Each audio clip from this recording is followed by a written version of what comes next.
Bonjour, je suis Anne-Julie Le Serviger, spécialiste conseil chez Jobijoba. Nous allons voir ensemble comment dépasser le frein de l'expérience, d'une expérience assez courte, lors d'un entretien de recrutement.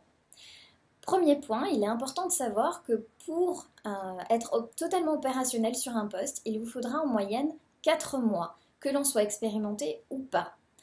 Autrement dit, vous n'avez pas à rougir de votre expérience professionnelle. Premier point qui peut inquiéter un recruteur au travers de votre expérience, c'est votre opérationnalité. Autrement dit, sous combien de temps vous pourrez être opérationnel sur le poste? Qu'est-ce qui vous reste à apprendre? Sur quoi devez-vous être encore formé pour mener à bien les missions qui vous seront demandées demain? Comment répondre à cette inquiétude potentielle d'un recruteur au travers de la présentation de votre première expérience? Même si elle est courte, il est important de montrer en quoi elle peut servir votre poste demain. Qu'est-ce que vous retirez de votre première expérience professionnelle? Qu'est-ce qu'elle vous a apporté? Mais également, si vous ne connaissez pas la totalité du poste, ce n'est pas une inquiétude, il va falloir montrer qu'en tout cas vous êtes renseigné.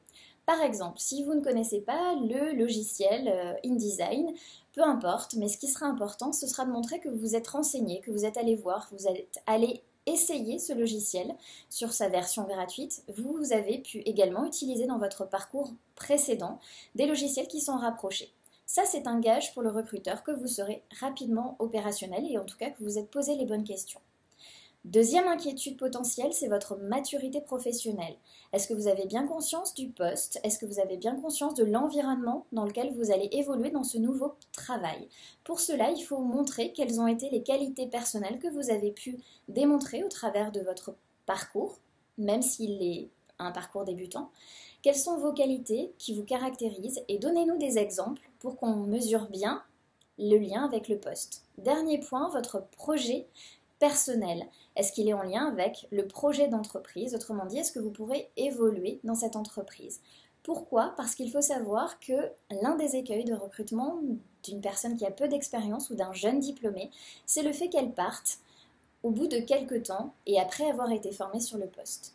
Une fois tous ces éléments préparés, vous êtes maintenant prêt à passer votre entretien et à convaincre avec votre expérience professionnelle. N'oubliez pas un dernier point, si vous êtes reçu en entretien, c'est qu'à la lecture de votre CV et de votre lettre de motivation, vous avez les éléments prérequis pour le poste.